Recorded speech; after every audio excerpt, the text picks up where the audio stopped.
Imagine this invisible architecture, right? One that processes just billions of dollars in literally milliseconds.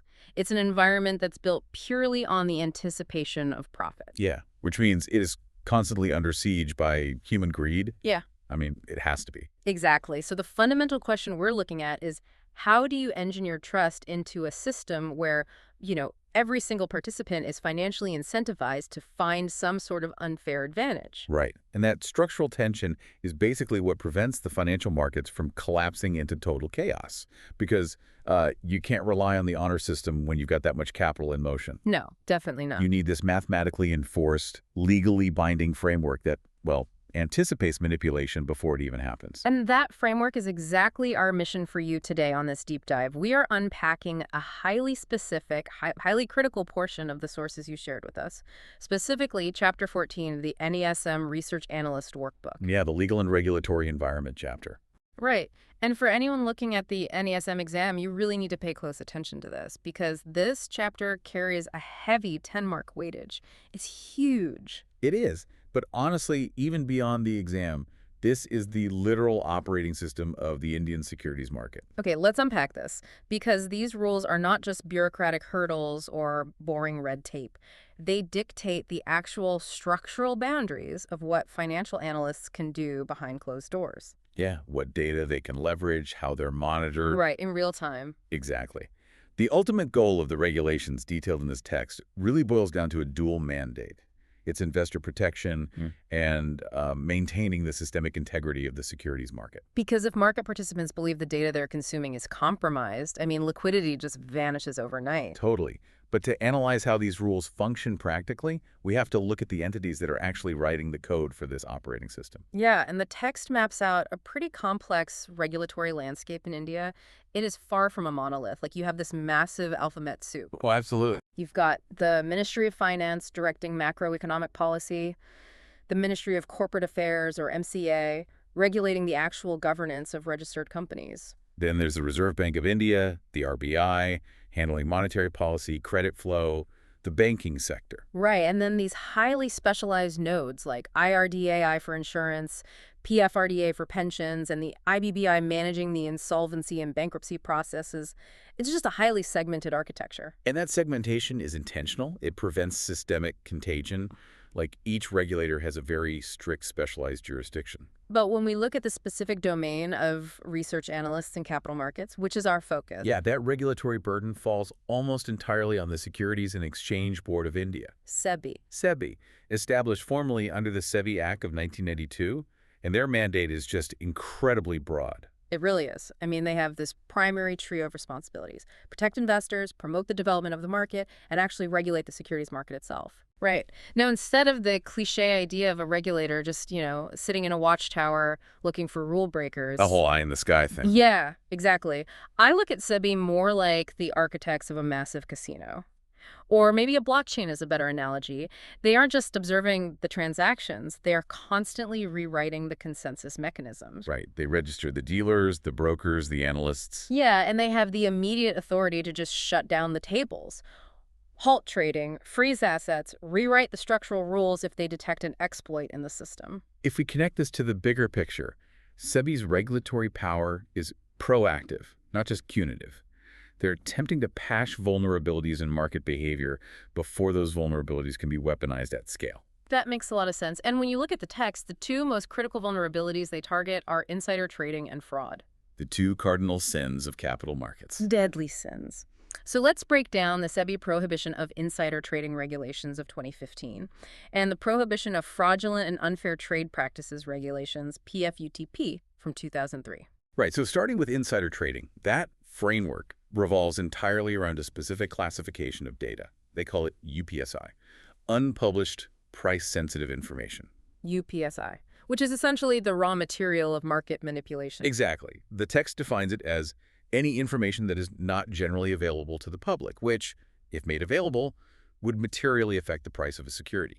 So we're talking about unreleased financial results, impending mergers or acquisitions, changes in capital structure. Or even internal knowledge of an imminent default, right? Anything huge like that. Okay, so the structural defense against the leakage of this UPSI is what they call the Chinese wall. Yeah, the Chinese wall.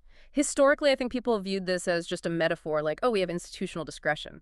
But the NISM text details it as a rigorous, auditable compliance barrier. It's very real. It legally and physically isolates the insider areas of a firm like investment banking or corporate advisory, the people who inherently possess this UPSI. Right, separating them from the public areas like sales, marketing, and, well, the research analysts we're focusing on today. And the procedural reality of a Chinese wall in a modern digitized financial institution is highly complex. We're talking about segregated servers. Wow, actual hardware segregation. Yeah, isolated communication networks, strict physical access controls, like keycard access. But what if an analyst in the public area actually needs to cross that wall for a specific advisory project? Because that has to happen sometimes, right? It does. And when it does, the compliance department executes a heavily documented procedure known as bringing the analyst over the wall. That sounds intense. It is. Their communications are then closely monitored, and they are temporarily restricted from publishing any research on that specific entity. Let me push back on the legal application of this, though, because data leakage doesn't just happen internally within the bank. Okay, fair point. Let's say, hypothetically, a major publicly traded company hires a third-party cybersecurity firm to audit their servers.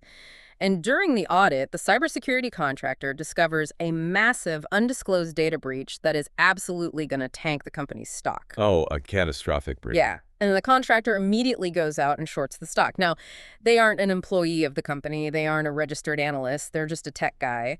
How does the 2015 regulation capture that? Or, like, what if I just overhear something at a coffee shop? Am I an insider? Well, the coffee shop is tricky, but for the contractor, the 2015 regulations utilize a very aggressive legal net called the connected person definition. Connected person. Yeah, it explicitly targets anyone who has had a contractual, fiduciary, or employment relationship with the company within the 6 months prior to the trade. Ah, 6-month window. Right, and a relationship that allows them access to UPSI. So this easily captures the external auditors, the law firms, the consulting agencies, and definitely, in your scenario, the cybersecurity contractors.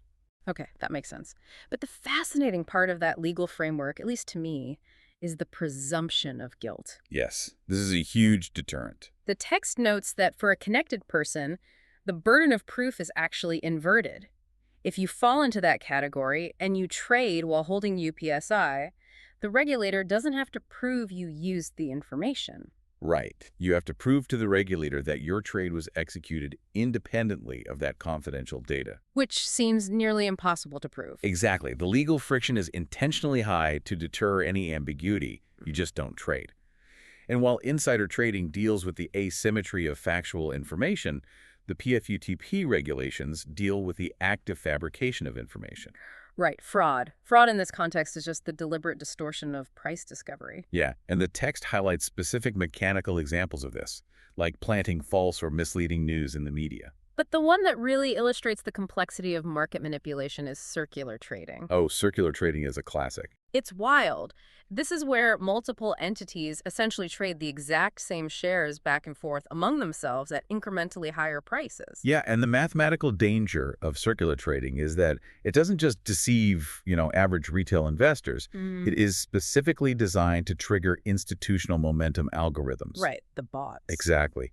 By artificially inflating both the trading volume and the price, the perpetrators create this false signal of high liquidity and strong demand. And once the broader market algorithms and independent day traders buy into the momentum and rush in, the original entities dump their shares at the inflated price. It is literally an artificial hype machine. It's a pump and dump. Precisely. And to prevent analysts from either wittingly or unwittingly becoming cogs in that machine, SEBI wrote a highly specific, targeted playbook, the SEBI Research Analyst Regulations of 2014. The RA regulations. Yeah, which is the absolute meat of Chapter 14. Definitely. The 2014 regulations are fundamentally designed to dismantle structural conflicts of interest. They isolate the analyst's recommendations from their personal financial incentives and their firm's institutional incentives. We see that super clearly in the personal trading restrictions. An analyst is legally barred from trading a specific security for 30 days before they publish a research report on it, Yep, 30 days before. and for 5 days after publication. And the underlying causality here is about neutralizing front-running, right? Absolutely. Because if a famous analyst builds a compelling strong buy thesis that's going to be distributed to thousands of institutional clients, that report is going to move the market. Without a doubt. So the 30-day restriction prevents the analyst from quietly accumulating the stock beforehand, just to ride the liquidity wave they're about to create. That makes total sense. Here's where it gets really interesting, though, because the regulations also aggressively decouple analyst compensation from investment banking operations. Yeah, this is the separation of church and state and finance. Right. An analyst's bonus or salary literally cannot be tied to the success of specific investment banking transactions, like a merger or a public offering that's managed by their firm. What's fascinating here is how necessary this is. If you look at the economics of a financial institution, the investment banking division generates massive lump sum fees for underwriting an initial public offering, an IPO. Huge money. Right. Now, if the research analyst at that same institution knows their year-end bonus is heavily subsidized by that IPO fee, their incentive to publish a highly critical objective analysis of that issuing company drops to absolutely zero. They're financially incentivized to be a cheerleader. Exactly. So the regulations enforce that separation during critical market events with mandatory IPO blackout periods. Blackout periods. Yeah, if a firm is acting as a manager or co-manager for an IPO, their research analysts are completely prohibited from publishing any research on that specific issuer for 40 days following the pricing of the issue. 40 days. And for a follow-on public offer, an FPO, the blackout is 10 days, right? That blackout period essentially forces independent price discovery. It stops the underwriting firm from artificially propping up the stock price with glowing research reports during those super volatile first few weeks of trading. The market has to digest the actual financials, not just the underwriter's marketing material. Exactly. Now, alongside those structural restrictions, the 2014 regulations mandate rigorous public disclosures, like transparency is literally forced into the analyst's output. Yeah, they must disclose if they or their associates hold beneficial ownership of 1% or more in the subject company. Right, and they have to disclose any compensation received from the strict company in trailing 12 months. But the disclosure rule that feels uniquely forward-looking and something that really stands out in the NISM text is the mandate regarding artificial intelligence. Oh, this blew my mind. Yeah. Analysts are legally required to disclose to their clients the extent to which AI tools are utilized in providing their research services. Which is so modern. That requirement acknowledges a massive shift in how alpha is actually generated now. Exactly. Because if an investment thesis is being driven by a machine learning model that's processing, alternative data sets, rather than traditional fundamental analysis by a human, the client's risk profile completely changes. The investor needs to know if the logic they're buying into is human intuition or just algorithmic pattern recognition. Right. But importantly, the regulation maintains that regardless of the AI deployed, the registered human analyst retains ultimate liability for the compliance of the output. You can't just outsource your fiduciary duty to a neural network and say, the bot did it. Nope. You are on the hook. Okay, so we have this robust preventative architecture. Yeah. Right? We've got Chinese walls, trading blackouts, decoupled compensation, and AI disclosures. But preventative rules only go so far against highly motivated bad actors. Very true. So how did the stock exchanges identify and throttle manipulation while the markets are actively open? Well, they rely on algorithmic surveillance systems built directly into the exchange infrastructure itself. The text details two specific real-time tripwires: graded surveillance measures, or GSM, and additional surveillance measures, ASM. These systems do not wait for quarterly audits. They monitor the live data feed constantly. Let's analyze the mechanics of GSM first. Because graded surveillance measures seem specifically calibrated to hunt for manipulation in companies with severely weak fundamentals. Yeah, the junk companies. Right. The quantitative triggers here are fascinating. The system automatically flags companies with a net worth of 10 crore rupees or less and net fixed assets of 25 crores or less. So basically microcap companies with barely any tangible assets. Shell companies, almost. And if a company fitting that specific profile starts trading at a negative price-to-earnings ratio or at a PE multiple that is more than double the benchmark index, the GSM tripwire just snaps. And the logic there is pure mathematical pragmatism.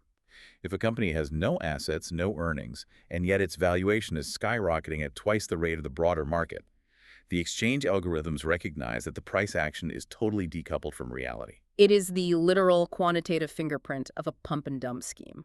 Exactly. Now, ASM, the additional surveillance measures, operates on a slightly different frequency. How so? ASM doesn't seem to heavily weight the underlying balance sheet as much. Instead, it is searching for anomalies in the trading behavior itself. Oh, I see. Yeah, it analyzes wild variances between the high and low prices over a short 3-month window. It looks for sudden unexplained spikes in volume and, crucially, client concentration. Client concentration.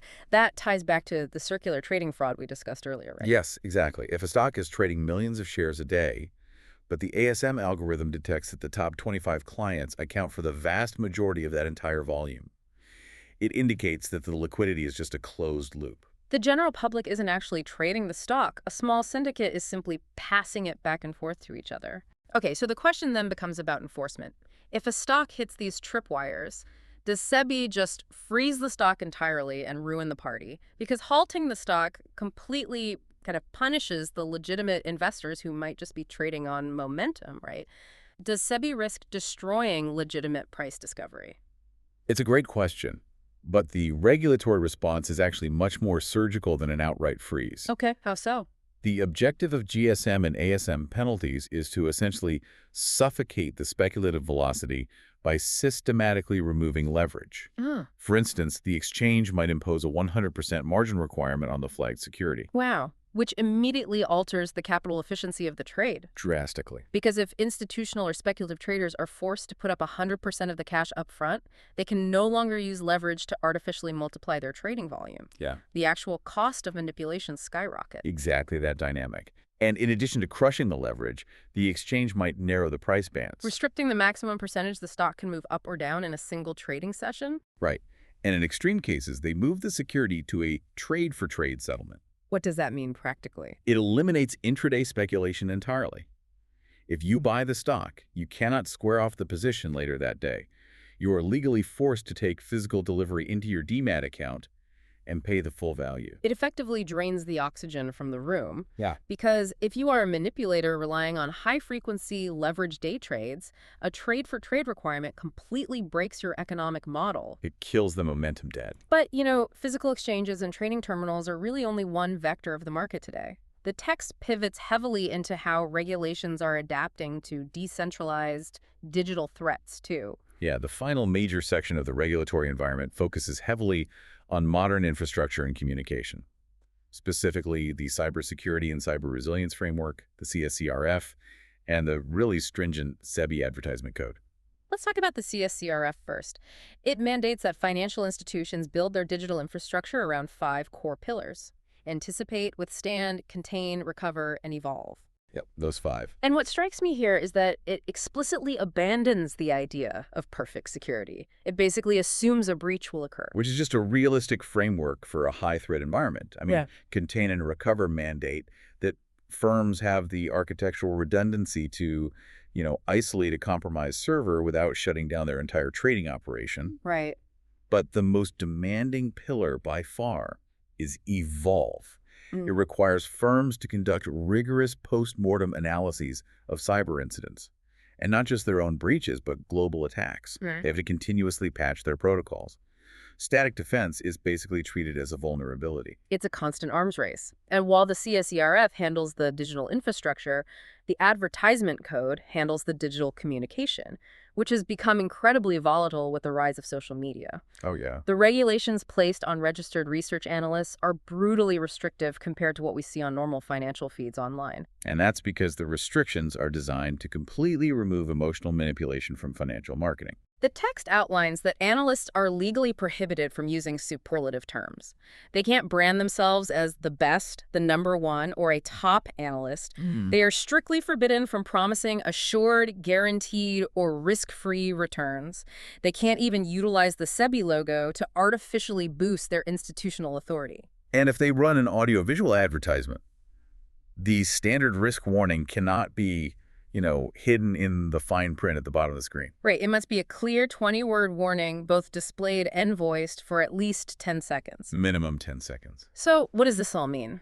The net effect is that registered analysts are basically forced to be incredibly boring on social media.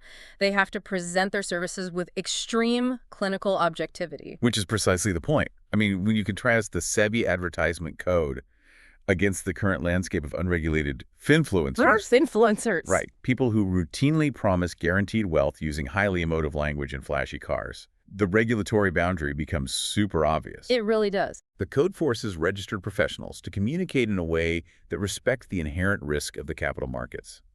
It's protecting inexperienced investors from predatory marketing. It acts as a clear filtering mechanism for the public. If you see someone on social media promising a risk-free 50% return, you know instantly they operate outside the SEBI framework. Guaranteed. And that is the core takeaway for you, the listener, as we wrap up this deep dive into Chapter 14.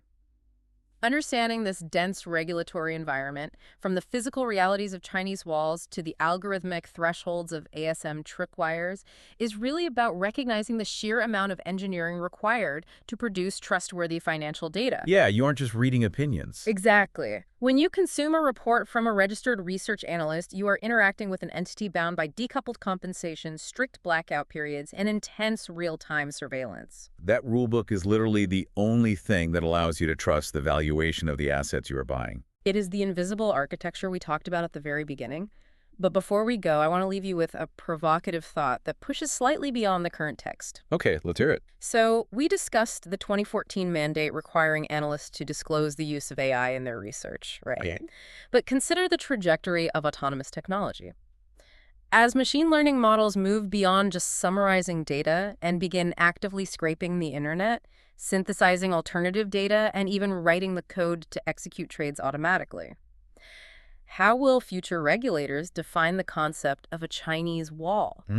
Oh, wow. That challenges the very definition of an insider. Doesn't it? What happens when the entity making the illicit connection isn't a human banker at all, but an autonomous algorithm that, I don't know, inadvertently scrapes unpublished, price-sensitive information from some secure node on the dark web? That's entirely plausible. If the AI identifies UPSI entirely on its own, processes it, and generates a lucrative trade recommendation without the human analyst ever even seeing the raw data, who committed the crime? That is a legal nightmare. Does the presumption of guilt still apply to the human who just deployed the model? The NISM framework we unpacked today is incredibly robust, but as the technology scales, the operating system of the market is going to face exploits we haven't even named yet. We're going to need a whole new rule book. We really are. Keep asking the hard questions about the data you trust, and we will see you next time.